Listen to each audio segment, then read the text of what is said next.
good times and bad times. I'll be on your side forevermore. That's what friends are for. Hey, you guys, I've been looking forward to seeing you. Happy Monday. Hi, Echo. Right on. It's good to be with you again. I've had a refreshing weekend, and I'm actually more prepared than you probably think I am today. I actually am very, very prepared for today's study. I even have the answers already. So, because in case you didn't know, my name is Deanna, and I am streaming out of Humboldt County about Humboldt County to Humboldt County and anyone else who cares. And we're actually going through the study of the Making of America, which is the most comprehensive constitutional study in depth. What was going on at the time, culture-wise, how things were, what the founders were thinking. It's really easy to understand too, the substance and meaning of the Constitution. So we are in session 7, and we're going to wrap it up today. Hi, Benjamin. Good to see you. And I feel better, yeah, than Saturday. Yes, I was definitely wound up Saturday. I got myself a strike on my channel, so we'll be staying over here for a while. But you know what? It's okay because Rumble's cranking. Rumble is, thank you to people who are watching me on Rumble. I had an interesting message, comment that was left, and I read it. I liked it. I read it to my husband. It was really good. It was painful. It was good, but Rumble is, I got close to 400 views on the one that YouTube took down. So, YouTube, I'll just be using you like the whore that you are and rounding up the normies to take over just like Salty Cracker does. Kudos to you, Salty. I'm watching you. I'm watching how you do it. And I like your style. Good for you on your sponsors. Nobody holds that against you. That's a patriot for you to, you did your time and just, sorry to be, we're really proud of Salty for, having sponsors. He's not a sellout. He's doing good. I like him. I like the truth. Wherever it is, that's where I'm going to be. So we are in session 7, questions 10 through 15, and I'll share my screen with you so you can follow along. These are only up while we do the study, and then they're gone, baby, gone. Oh, let's see. Maybe they're gone now. I gotta find them again. So they're on standuphumboldt.news under the Constitution study. Get your kit, man. Get your kit from the National Center for Constitutional Studies. You will love it. So much comes with it. Well, we're going through it anyway. If you can't get it, here we are. We're wrapping up session 7. There are 31 sessions. And it takes me like 3 to 5 sessions or, streams to get through one session because they're very long. So we're on 10. Who has the power? Let's see. Where am I at here? Make sure. Yep, make sure. Good to see you, Benjamin. I'm not sure if I said hi to you. I meant to. Number 10. Yeah, I wanted to see where I'm at here. 4 minutes? Hey. Not too shabby today. Who has the power to determine the time, place, and manner in which federal elections are held? Pages 322 and 324 will show us the way. So let's go see. We'll have one tab open with the questions and the other with the pages. So in my book, now wait a minute. That's not, oh yeah, that's right. I've underlined the answers. I didn't write them down, but I underlined them in my book. So it's a good thing I took pictures of everything before I did that. We don't want to make it too easy for you. But you know what? I just learned all this morning. So there's a lot of people that teach a really great study of the Constitution, really professionally, really polished. If that's what you're looking for, you should go find them because it won't be here. I'm very rough. I'm doing the best I can, but I'm learning this too. I'm not teaching this, so it might look like it at times because I'm a little ahead today, but just tiny bit. Like I literally learned this stuff an hour ago, so you know what I mean? So, okay, let's read this again. Who has the power to determine the time, place, and manner in which federal elections are held? This is a really easy answer because when you go to the book, it's right here under Provision 46, Article 1, Section 4. 1, it will be up to the legislator of each state to determine the times, places, and manner in which elections shall be held for federal offices, but the Congress may at any time pass a law to alter such arrangements.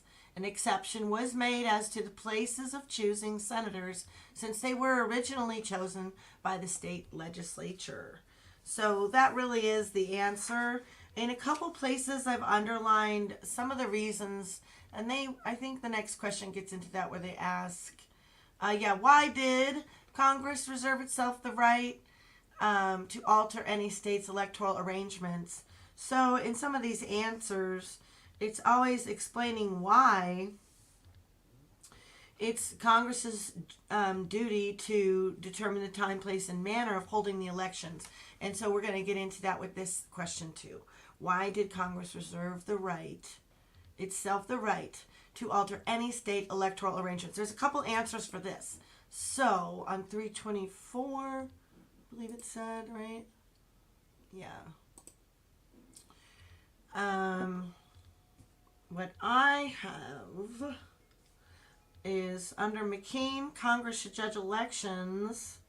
Every House of Representatives are necessary to be judges of the elections, returns, and qualifications of its own members. It is therefore province as well as duty to see that they are fairly chosen and are the legal members. For this purpose, it is proper they should have it in their power to provide the times, places, and manner of elections should be such as to ensure free and fair elections.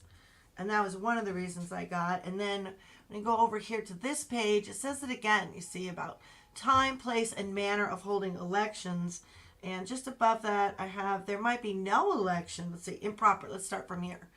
This is by Nicholas. If the state legislator, by accident, design, or any other cause, would not appoint a place for holding elections, then there might be no election till the time was passed for which they were to have been chosen. And as this would eventually put an end to the union, it ought to be guarded against, and it could only be guarded against by giving it this discretionary power to the Congress, altering the time, place, and manner of holding the elections.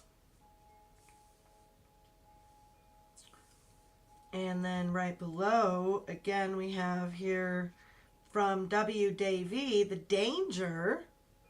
Well, we might be getting into the next question. Let me see. I'm going to make sure. Why did they feel it necessary to mandate a yearly meeting time for Congress? Well, I think we're still wrapping up this answer here. From Davey, the control over elections to Congress was to prevent a dissolution of the government by designating states. Without this control in Congress, those large states might successfully combine to destroy the general government.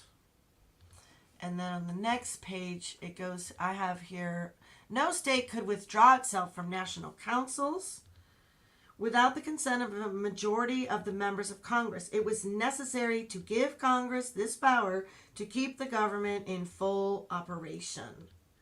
They ought to all be judged, just a few lines lower, with the same law and the same principles, and not to be different in one state from what they are in another. Congress may alter the manner of holding the election, but they cannot alter the tenure of their office. They cannot alter the nature of the elections, for it is established as fundamental principles that the electors of the most numerous branch of the state legislatures shall elect the federal representatives, and that the tenure of their office shall be for 2 years, and likewise that the senators shall be elected by the legislatures, and that the tenure of their office shall be for 6 years. Power is given to Congress and extended only to the time of holding, the place of holding, and the manner of holding the election.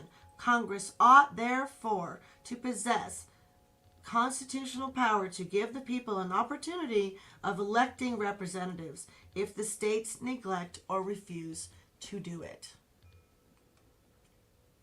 Okay, let's see if we got the next question. I mean, that's pretty much that. Before, I know I was supposed to answer a different question, but that was still wrapping up the other. Why do they feel it necessary to mandate a meeting time for Congress? So that's what we're going to get into, and that is pretty easy answer over here. We go right to show more. You got to hit show more if you're following along and you don't see the rest of the page. Come on, come on, come on, come on. Is that it? That can't be it. Oh, maybe that is. Maybe I'm just too far down. Okay. 328. No, I'm supposed to be on 328. Where are you?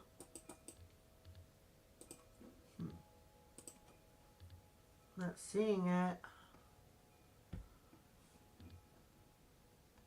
Uh-oh. Oh, there we go. Come on. Okay, the Congress, consisting of both the House and the Senate, shall meet automatically once every year on the first Monday in December, unless they shall, by law, appoint a different day. This provision gave the American people the right to have their national legislature meet automatically every year on a designated date.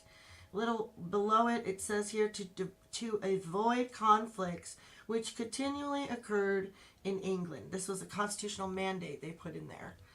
So, and then over here, a little bit over, I have underlined Gorham's quote, "If the time be not fixed by the Constitution, disputes will arise in the legislature, and the states will be at a loss to adjust thereto the times of their elections." And then over on the other page, Mason said, "An annual meeting ought to be required as essential to the preservation of the Constitution." So those were pretty important reasons. And let's see where we're at. Next question. What authority does the Constitution give each House of Congress to determine? Okay, yeah, that's what we're on. 13. What authority does the Constitution give each House of Congress to determine whether a member is properly elected? And that's pretty easy. On page 330, it says right here in the provision 48 from Article 1, Section 5-1, the Senate and House of Representatives shall each judge and determine whether or not its members have been properly elected to represent the respective constituencies. The purpose of this provision was to give each body of the national legislature the right to determine the credentials and acceptabilities of those who came as delegates to serve with them. When a member is suspected of being illegally elected, what? Are you hearing this, Humboldt? The House or Senate assumes its constitutional role of judging the matter by investigating the charges. However, that would be our job here locally, the people, we the people. For this purpose, the Congress can issue a subpoena to compel a witness to appear before them and bring all the documents needed for study. The Congress can even issue a warrant for the arrest. I lost my place. Without any previous subpoena if there is good reason to believe the witness is hostile and would not respond to a subpoena. However, it cannot arrest or punish someone other than its own members for contempt in refusing to testify or produce records. Contempt charges must be brought against that person through the federal court system. Did that answer the question well? Yes. Okay. 14. What is a quorum in Congress? And what provisions are made to ensure the presence of a quorum? This is a little bit longer of a question, but not super long. It's still on the next page. Again, it's super easy. Look right there. Provision 50. A majority of the Senate and a majority of the House of Representatives shall be required in order to constitute a quorum to do the business of these houses. So a majority in each house must be. And I hear them call for that as well in the local meetings too. Sometimes when some are absent, they still take a vote and say they have a quorum. And that's how that works. Let's see. I got some more stuff underlined. I think it's the next question though. Let's see. What provisions are made to ensure the presence of a quorum?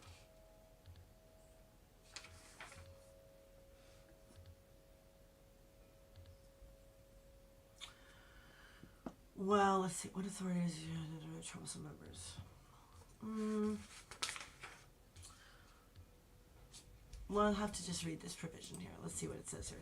This provision gives the American people the right not to have any law passed unless a majority of their representatives are present to consider the matter before a vote is taken. The founders feared the possibility of small oligarchy taking over in each of the houses and passing laws with less than a majority present. And then they go into why not require them to all be present, and there's a couple pages on power and a few not attending. But we're going to read, let's see.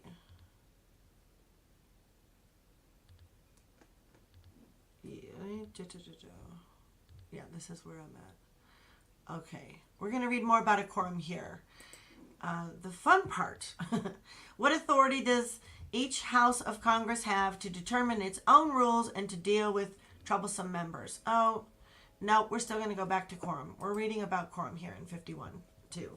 When no quorum is present in either of the houses of Congress, the minority may meet for the purpose of calling up the absent members and compelling them, where necessary, to suffer certain penalties until such time as a quorum is in attendance. The smaller group can also adjourn from day to day until a quorum is attained.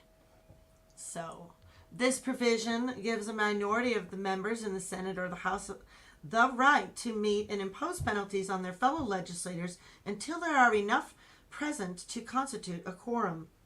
And then you can read all about their decisions on how. But that does answer the question better.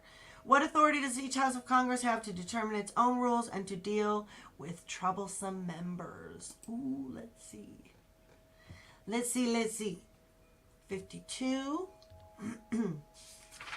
The House and the Senate shall each determine the rules and proceedings by which it will carry out its own responsibilities. This provision further implemented the right of the House and the Senate to each perform their functions with complete independence and self-determination. The Supreme Court has held that in setting up the rules of procedures, the two houses of Congress may not ignore constitutional restraints or violate fundamental rights, and within the limits suggested, each house enjoys the absolute right beyond the challenge of any other body or tribunal. In other words, the Senate might criticize the rules of procedure set up by the House of Representatives, but can do nothing about it whatsoever. It is none of the Senate's business. Neither can the House alter the rules of the Senate. They are completely independent. Over the years, a number of customs and practices have developed which are unique. For example, in the Senate, there is a tradition of senatorial courtesy. This applies to a situation where the president has nominated a person from a state where one or both of the senators from that state find the nomination offensive or at least objectionable. As a matter of senatorial courtesy, the rest of the Senate honor their objections and refuse to confirm the appointment. The Senate also allows its members to filibuster while the House does not. And then below it, it just says again, it just reiterates, the House and Senate shall each have the authority to punish its own members for disorderly behavior. How fun. This provision gives a right to the House and the Senate to police their own proceedings and take whatever action is necessary to maintain proper order and decorum. If there is a breach of the peace on the floor of either house, the presiding officer does not have to call the police, but he can call the sergeant-at-arms to quiet the disorder and even arrest those responsible for the disturbance. Oh, Like the local GOP when they hired that rent-a-cop to haul me out and assault me out for speaking and defending the proper vote, and calling you guys out on your shenanigan vote that you did afterwards, and booting Donnie Creekmore. You're a disgrace, Humboldt GOP. And that rent-a-cop and all of you. It's just dirty. Everywhere we look is dirty. Everywhere, every time I go out to find something out, you know, to try to get involved in a group here, it's dirty, dirty, dirty. Unless you're exposing it and you're sitting in here in Humboldt County, up in here in these leadership positions with this grant money, with groups like Cooperation Humboldt and Inc. people, and you're looking to dismantle capitalism and destroy businesses here, you better check yourself. You better check yourself. I really don't know what else to say, you know. It's just we have a lot to do. There's a lot of work to do. Hey, Devil Dog. Over the weekend, you know, I found out we got 3 anarchists on the city council. I did a couple streams about it. YouTube took that other channel down for now. Just struck it and took that video away. So whatever. Poo-poo on you, YouTube. You don't hurt my feelings. I could care less. We're not going to whine about it for long. We're going to move on, just like everything else. There's too many important things to be sitting around and fighting with an organization that is against us the whole way. I mean, what would the point of that be? I don't have time for that. Moving on. I'm on Rumble, Facebook, Twitch, BitChute. Find me. I'm always on standuphumboldt.news. On the homepage, Mondays, Wednesdays, Fridays at 12:30, I do this class. This is the class. So this is what I'm about right now. So I can do what I need to do here in Humboldt. And I hope there's people listening in Humboldt. I'm so proud of the people that have been going out and speaking at these meetings and exposing them. Let's keep doing it. Let's just keep doing it, because the more we do it, the more we look around and go, dang, man, these people are dirty. They're dirty everywhere you look here. You guys having all kind of good conversations I'm missing here? Did you know Congress printed the first Bible in English? Kind of blows the division of religion and state out of the water. Yes, indeed. Congress is corrupt. Tame high.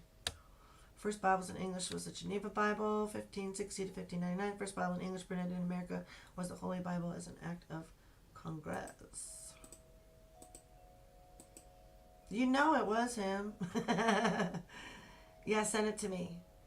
The Monument. Oh, speaking of Monument, there's a Kirk Cameron movie I would like to share. It's on YouTube. It's called The Monument, I think. And I was in 2 meetings this past week. Real quick before I get off. Oh, I did good today. Not bad. With Sean Stryker and the State Nationals. Not the Anna Von Reitz Nationals. Assembly. State Assembly. Oh, man. Don't quote me on that, because, you know, I've been kicked around so many groups, I'm not sure which one I'm even in and which one I'm not in anymore. So, but yeah, it was very good. If you want to get involved, you need to find the state national group in your state. Not national, state assembly. Dang it. State assembly. Let me see if I have the link. I should have it. I hope I have it, now that I botched it up several times. American Assemblies. Yeah, this is the one we need to be getting involved with. No, wait. No, I have Anna Von Reitz still on here. Whoops. I got some cleanup to do. I have some cleanup to do. Okay. Indeed I do. Yeah, I've been just through so many different things and people. But there's that Avalon project you see right under Devil Dog's list. And that's where, I mean, these documents go back so fascinating. 4000 BCE. I mean, medieval documents from 400 to 1399. It's pretty righteous. Anyway, the only group I can do is the Me Do Me group, that's for sure. I know. It's the only one I'm going to fit in anyway. I get rejected everywhere I go, so it's no matter. Ain't nothing new. Thanks, Devil Dog. Appreciate you being here. Appreciate y'all being here. I hope that you are checking out that Truth Tornado channel and the Grassroots Army channel. And I'll try to clean up that Platform Media channel and throw those channels on there, because that's what I throw on in my chore time sometimes, is just learning some of the terms. We're speaking in babble. We're not speaking the right language. We're not, we're knocked down a lot, and there's a lot of fear around us, and we need to make up for that. We have to be extra brave for people right now. We have to be extra brave for people right now. So I pray you're all walking with God and you're feeling His presence strong, and be His hands and feet, people. Bless America. Bless God, America. It's time for that, I'd say. Love y'all. Peace out.